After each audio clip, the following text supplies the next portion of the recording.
Hey everyone, Andrig with Andrig's Aircooled technology. Wanted to show installation of the Evolution 1 fan. So here's one of the Evolution 1 fans. What you'll come in the kit is the mount that goes with it. There are these optional spacers, which I'll talk about in a moment, and then a washer and a nut. So that's what will come in your kit besides the fan.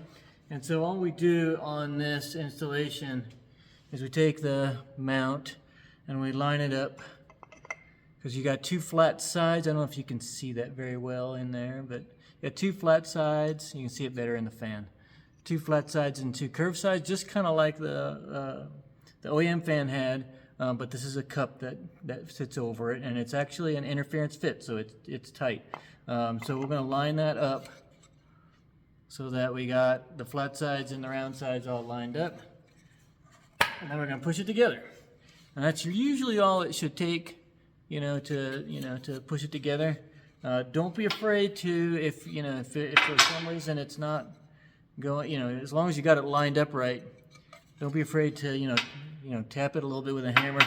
Make sure it's completed on there, and you can tell that it's completely seated because inside you'll see that it's almost flush. It's not quite flush because we want the washer and the flanged nut to actually be pressing against the fan, not against the mount, so that the fan's not just, sitting on the mount without pressure. So it's definitely, forced in there and hold together. So that's what you've got. Now you got a mount on there like so.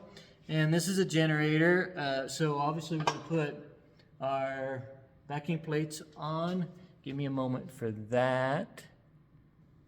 Okay, I've got the backing plates, and I've got the washers and nuts for it. So if you're not really sure how this goes together, I'll take it apart here. So first, the outer part of the backing plate, you've then got a ring that goes on there right here, and then the third part, backing plate with the hole at the bottom. It can be at the top too, doesn't really matter that much. I like to put it at the bottom. That's the way it seemed to always come from the factory, so that's the way I tend to do it. So we got our washers and our nuts. And these are 6mm nuts that take a 10mm socket or wrench. It's easier to use a socket with these. And the thread on this stud is a little bit, there we go. All right, let's make sure we got this right. We'll cinch these down.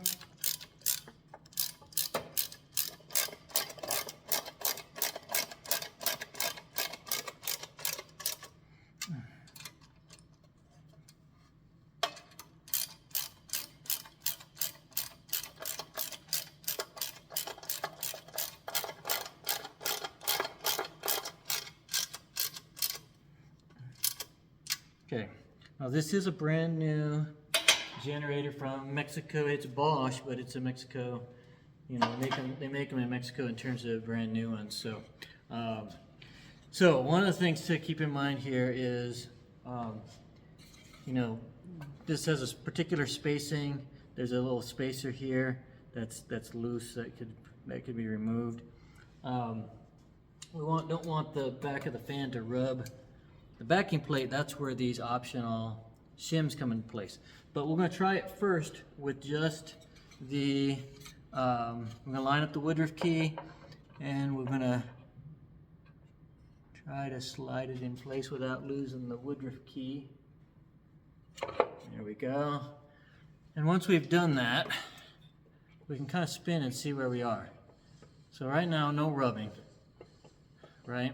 But we might have some rubbing once we put the washer in place and the nut. So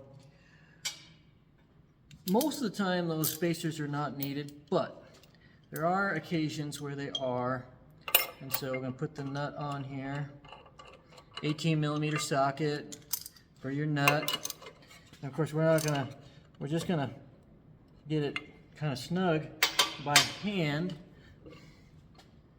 And I'm going to see if we're good. Okay, so in this case, perfectly good. no problem at all. We didn't need the optional spacers.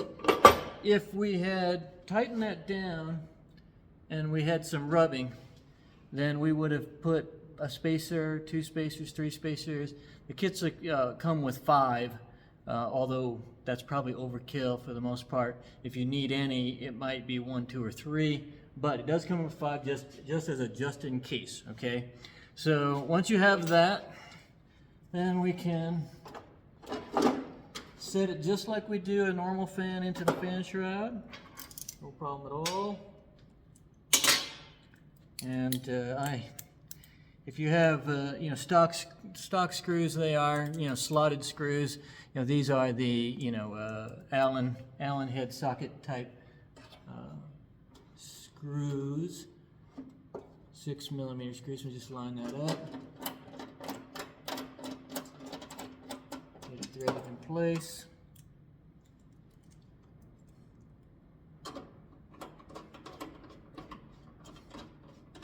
Get it threaded in place. There we are.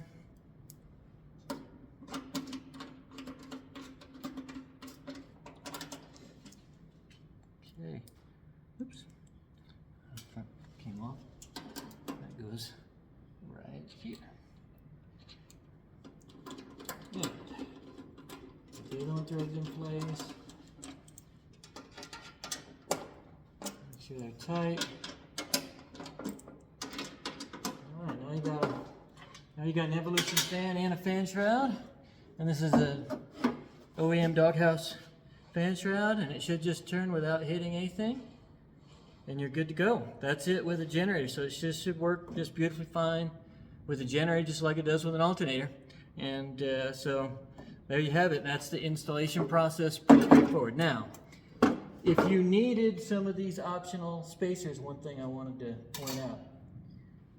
Obviously that's going to push the fan closer to the edge, right? So only use the kind of exact number you need to keep it from rubbing against the backing plate. Don't use more than this. If you use more than you really need, it won't be rubbing here, it might be rubbing on the other side, right? So that's the thing to be real careful about. And these are really, really thin, so they're like 0.03 inches thick. So, you know, made them as thin as possible to get the, you know, finest adjustment that you could get. So that's just the other thing to point out. And there you go. Installation with a 12-volt generator of the Evolution 1 fan shroud. So thanks, appreciate it. Bye-bye.